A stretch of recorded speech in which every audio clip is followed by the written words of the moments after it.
മലയാള cinema താരസംഘടനയായ അമ്മയ്ക്ക് പുതിയ ഭാരവാഹിത്വം വന്നിരിക്കുന്നു. അത് ഏറ്റവും സന്തോഷകരമായ കാര്യം അത് വനിതകൾ എന്നുള്ളതാണ്.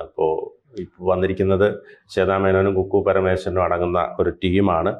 അതിലേറ്റവും നമുക്ക് സന്തോഷം തോന്നിയത് ദേവൻ അതിനുശേഷം വന്ന് ഒരു പ്രതികരണം നടത്തിയതാണ്. ദേവൻ പറഞ്ഞത്, ഞാൻ പരാജയപ്പെട്ട ആളാണ്, പക്ഷേ എനിക്ക് വളരെയധികം സന്തോഷമുണ്ട്. കാരണം അമ്മയുടെ പ്രസിഡന്റ് സ്ഥാനത്തേക്ക് അല്ലെങ്കിൽ അധ്യക്ഷ സ്ഥാനത്തേക്കൊക്കെ വനിതകൾ വന്നു. അത് എപ്പോഴും സംവരണത്തിലൂടെ വരുന്നതിനേക്കാൾ മത്സരിച്ച് വിജയിക്കുന്നതിനുണ്ടാകുന്നൊരു മതിപ്പ് അത് വളരെ നല്ലതാണ്. എപ്പോഴും സ്ത്രീകൾ എന്ന് പറയുന്നത് ഇത്തരത്തിൽ സംവരണത്തിലൂടെ വരേണ്ടവരല്ല, അത് മത്സരിച്ച് ഫൈറ്റ് ചെയ്ത് തന്നെ വരേണ്ടവരാണ് എന്ന രീതിയിൽ അദ്ദേഹം പറയുകയുണ്ടായി.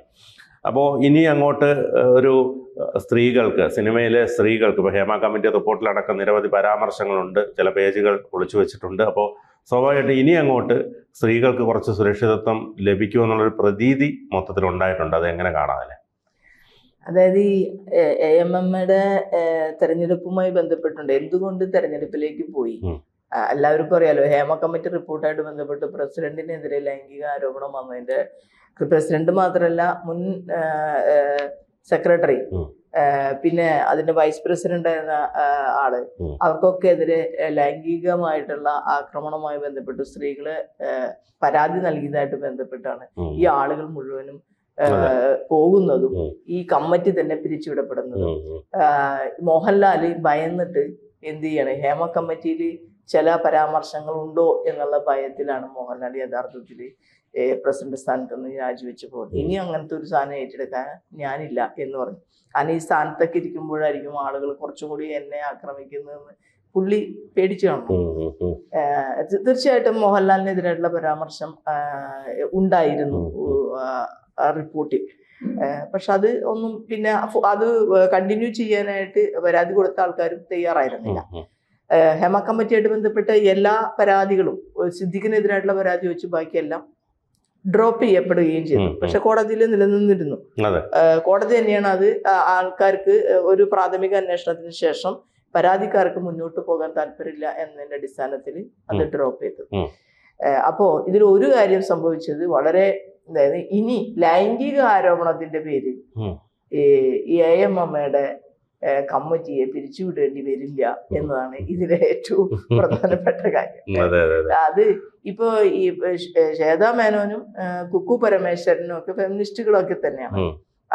അവരുടെ ഇതില് പക്ഷെ ഇന്നലെ ഫെമിനിസ്റ്റുകളാണ് അവര് ഫെമിനിസ്റ്റ്. കുക്കുക്ക് ഭയങ്കര ഫെമിനിസ്റ്റാണ്. അവരൊരു ഇടതുപക്ഷ ചായവുള്ള ഒരാളും കൂടിയാണ്. പക്ഷെ കുക്കു പരമേശ്വരൻ ഇപ്പൊ ഈ വിഷയങ്ങളെല്ലാം AMMയിൽ ഉണ്ടാവുന്നതും WCC ഉണ്ടാവുന്നതും ഒക്കെ ഒരു വിഷയത്തിന്റെ അടിസ്ഥാനത്തിലാണ്. നടി ആക്രമിക്കപ്പെട്ട ഒരു വിഷയമായിട്ട് ബന്ധപ്പെട്ടു. അപ്പൊ അന്ന് യഥാർത്ഥത്തിൽ ഇതില് പ്രതിയായിരിക്കുന്ന വ്യക്തിയുടെ ഒരു കൺട്രോള് ഈ പ്രൊഡ്യൂസേഴ്സ് അസോസിയേഷനിലുണ്ടായി, AMMയിലുണ്ടായി, വിതരണക്കാരുടെ ഉണ്ടായി. അങ്ങനെ മൊത്തം സിനിമ മേഖല പുള്ളിയുടെ കൺട്രോളിലായിരുന്നു. അപ്പൊ ഇപ്പോൾ തെരഞ്ഞെടുക്കപ്പെട്ടിരിക്കുന്ന ഈ സ്ത്രീകൾ, അതില് സെക്രട്ടറി, പ്രസിഡന്റും, മറ്റുള്ള ആളുകൾ ആരും തന്നെ ഒരു അഭിപ്രായം പറഞ്ഞിട്ടില്ല. ലക്ഷ്മി പ്രിയൊന്നും ഈ നടി ആക്രമിച്ച കേസിൽ നടിയോടൊപ്പം നിന്നിട്ടില്ല. ശ്വേതാ മേനോനും ഒരു ഘട്ടത്തിലും നടിയോടൊപ്പം നിന്നിട്ടില്ല. ഇന്നലെ ഇന്റർവ്യൂവിൽ ശ്വേതാ മേനോൻ പറയണ്ടായിരുന്നു WCCയുടെ ആൾക്കാരൊക്കെ വിളിച്ചു അഭിനന്ദിച്ചു എന്ന് പറയുന്ന കാര്യം. പക്ഷേ ശ്വേതാ മേനോൻ ഫസ്റ്റ് മുതൽ തന്നെ നടി ആക്രമിച്ച കേസിൽ നടിക്കെതിരായിട്ടുള്ള നിലപാടെടുത്ത ഒരാളാണ്. കുക്കു പരമേശ്വരനും വളരെ മോശമായ ഒരു സ്കിറ്റ്, കുക്കു പരമേശ്വരന്റെ ഒക്കെ മുൻ രഞ്ജിത്തിന്റെ ഒക്കെ കൂടെയൊക്കെ നിൽക്കുന്ന ആൾക്കാരല്ലേ? അല്ല, അവര് നേരത്തെ തന്നെ ഈ AMMയുടെ ഭാരവാഹിയായിരുന്നു. സംഘടന എന്ന രീതിയിൽ സംഘടനയുടെ ഒരു താല്പര്യം ഈ ആക്രമിക്കപ്പെട്ട നടിയോടൊപ്പം നിൽക്കുക എന്നുള്ളതായിരുന്നില്ല. അത് മാത്രമല്ല, രഞ്ജിത്ത് അന്ന് IFFKയിൽ ഈ ആക്രമിക്കപ്പെട്ട നടിയായിരുന്നു അന്ന് IFFK വേദിയിൽ അന്ന് മുഖ്യ അതിഥിയായി കൊണ്ടുവന്നത്. എന്നിട്ട് അന്ന് സ്ത്രീ സുരക്ഷ എന്നൊക്കെ പറഞ്ഞ് സർക്കാർ വലിയ ക്യാമ്പയിനൊക്കെ നടത്തി. ഞങ്ങൾ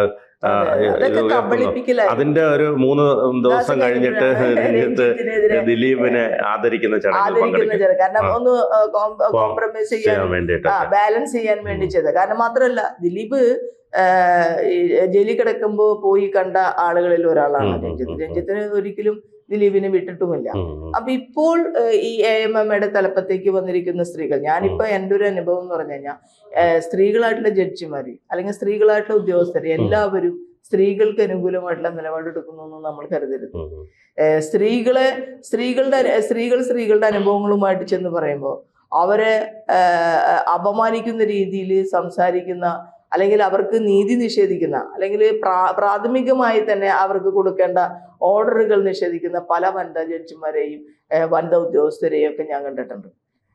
അപ്പോൾ ഇവിടെ തന്നെ ഞങ്ങളുടെ കോടതി സംവിധാനത്തിൽ തന്നെ നമ്മളൊരു ഡൊമസ്റ്റിക് വയലൻസ് ആയിട്ട് ബന്ധപ്പെട്ടുകൊണ്ട് ഒരു കേസുമായി പോയി കഴിഞ്ഞാൽ നന്നായി കേൾക്കുന്ന ജഡ്ജിമാർ പുരുഷ ജഡ്ജിമാര് എന്ന് കരുതി ഞാൻ പുരുഷാധിപത്യത്തെ അംഗീകരിക്കുന്ന ഒരാളാണെന്നുള്ള രീതിയിലല്ല. പുരുഷന്മാർക്ക് കുറച്ചും കൂടിയും ഇതിനെ അവർ അപ്രീഷിയേറ്റ് ചെയ്യുകയും അതിന് നമ്മൾക്ക് കൃത്യമായിട്ട് ഓർഡറുകൾ തരികയും ചെയ്യുന്ന ആൾക്കാർ. അപ്പൊ ഈ വനിതകൾ ഈ AMMയുടെ ലീഡർഷിപ്പിൽ വന്നു എന്നതുകൊണ്ട് മാത്രം ഇപ്പോഴും ശ്വേതാ മേനോൻ സംസാരിക്കുന്നത് വെൽഫെയർ കാര്യങ്ങളെ കുറിച്ചാണ്. പക്ഷെ ഒരു സ്ത്രീക്ക് ഇങ്ങനത്തെ ഉള്ള ഒരു പ്രശ്നം ഉണ്ടായാൽ ആ സ്ത്രീയോടൊപ്പം നിൽക്കും എന്ന് ഒരു തീരുമാനമെടുക്കാൻ ഇപ്പോഴും ഈ AMMയ്ക്ക് കഴിയുമോ എന്നുള്ളത് നമ്മൾ നോക്കിക്കാണേണ്ടിയിരിക്കും.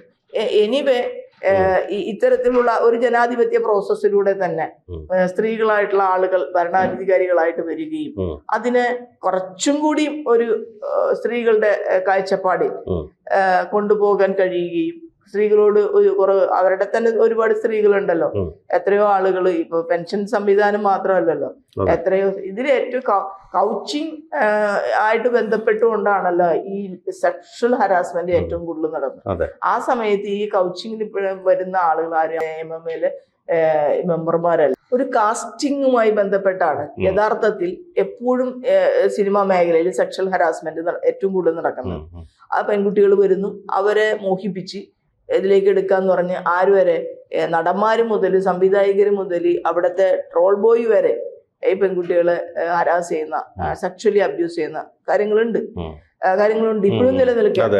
ഹേമ കമ്മിറ്റി റിപ്പോർട്ട് ഇപ്പൊ എനിക്ക് ഇവരോട് അഭ്യർത്ഥിക്കാനുള്ളത്, നിങ്ങൾ ഈ സ്ഥാനം ഏറ്റെടുക്കുന്ന സമയത്ത് ഹേമ കമ്മിറ്റി റിപ്പോർട്ട് യഥാർത്ഥത്തിൽ മുഴുവനായി സംഘടിപ്പിച്ച് ഇവര് വായിച്ചു നോക്കുക എന്ന് പറയുന്നത് വളരെ പ്രധാനപ്പെട്ട കാര്യം.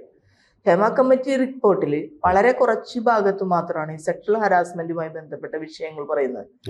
ബാക്കി ഈ സിനിമാ മേഖലയിലെ വിവിധ മേഖല, ഇപ്പൊ കോൺക്ലേവില് പങ്കെടുത്ത ആളുകൾ പറയുന്ന ഒരു കാര്യം, കോൺക്ലേവിന്റെ ഓപ്പൺ സദസ്സില് പല ആളുകളും പല തരത്തിലുള്ള അവര് ഈ ഒരു സിനിമയുടെ ഷൂട്ടിങ്ങായിട്ട് ബന്ധപ്പെട്ടുകൊണ്ട് അനുഭവിച്ചുകൊണ്ടിരിക്കുന്ന പ്രയാസങ്ങൾ, വേതനമില്ലാത്ത വിഷയങ്ങള്, അതുപോലെ തന്നെ ഒരു മീൻകറി വെച്ചാൽ ആ മീൻകറിയിൽ ചാറ് മാത്രം ചില ആളുകൾക്ക് കൊടുക്കുള്ളൂ, ചില വിഭാഗങ്ങൾക്ക് കൊടുക്കുള്ളൂ. സ്ത്രീകൾക്ക് അത് ഒരു പരിഗണനയും ഇല്ലാത്ത നിലയാണ്. ഈ പ്രധാനപ്പെട്ട നടികൾ ഒഴിച്ച് ബാക്കി ഒരാളെയും ആ നിലയിൽ പരിഗണിക്കുന്ന ഒരു രീതിയില്ല. അപ്പൊ അങ്ങനെയുള്ള ഒരുപാട് കാര്യങ്ങൾ ഈ ഹേമ കമ്മിറ്റി റിപ്പോർട്ടിലുമുണ്ട്. അതൊന്ന് പരിശോധിച്ചു നോക്കി അത്തരത്തിലുള്ള ആളുകളുടെ കൂടെ ആവശ്യങ്ങൾ അംഗീകരിക്കുന്നതിനുള്ള നിലപാടുകൾ എടുക്കണം. ഇപ്പൊ ഫെഫ്കെ ആയിട്ട് ബന്ധപ്പെട്ട് ഫെഫ്കെ എപ്പോഴും പറഞ്ഞു കഴിഞ്ഞാൽ ഞങ്ങളെല്ലാം പരിഹരിച്ചു എന്ന്. പക്ഷെ കോൺക്ലേവിൽ കണ്ടത് അതല്ല, ഒന്നും പരിഹരിക്കപ്പെട്ടിട്ടില്ല എന്നാണ് നമ്മൾ കണ്ടത്. അപ്പൊ ആ കോൺക്ലേവില് ഉയർന്നു വന്ന കാര്യങ്ങൾ നമ്മൾ ആദ്യം മുതൽ പറയുന്ന ഒരു കാര്യം, ഹേമ കമ്മിറ്റി റിപ്പോർട്ടിലെ സെക്ഷൽ ഹരാസ്മെന്റിനെ കേന്ദ്രീകരിച്ച് അത് പറയുമ്പോൾ മീഡിയയ്ക്കൊക്കെ ഉണ്ടാവുന്ന ഒരു ഹൈപ്പുണ്ട്. അതിനപ്പുറം സിനിമ മേഖലയിൽ ഇപ്പൊ ഇവിടെ തന്നെ നമ്മുടെ ഈ ഇതിൽ തന്നെ ഇരിക്കുന്ന ആളുകൾ നമ്മൾ വ്യത്യസ്തരായിട്ട് വ്യത്യസ്ത അൺഈക്വലായിട്ടാണ് നമ്മൾ കാണുകയും അവർക്ക് വെള്ളം കൊടുക്കാതിരിക്കുക, ചായ കൊടുക്കാതിരിക്കുക, നമ്മൾ ചായ കുടിക്കുമ്പോൾ അവരെ പരിഗണിക്കാതിരിക്കുക, ഇതൊക്കെ ഒന്നും ഒരു മനുഷ്യത്വരഹിതമായിട്ടുള്ള കാര്യങ്ങൾ കൂടിയാണ്.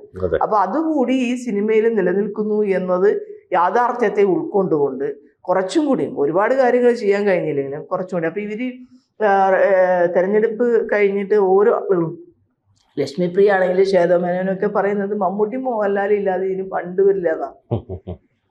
അപ്പൊ ഫണ്ട് കൺസോളിഡേഷന് ഒരു ഡിസിഷൻ ഉണ്ടാവുക എന്ന് പറയുന്നത് ഒരു ടോട്ടൽ ഡിസിഷന്റെ ഭാഗമായിട്ടുണ്ടാവേണ്ടതാണ്. ഒരാൾ മാത്രം, അത് ചില ആളുകൾ കുറച്ചും കൂടി പൈസ കൊടുക്കുമായിരിക്കും. ഞങ്ങളുടെ ഹൈക്കോർട്ടിലൊക്കെ അസോസിയേഷന്റെ ആനുവൽ പരിപാടികൾ എന്ന് പറഞ്ഞു കഴിഞ്ഞാൽ ലക്ഷങ്ങളുടെ പരിപാടിയാണ് നടക്കണം.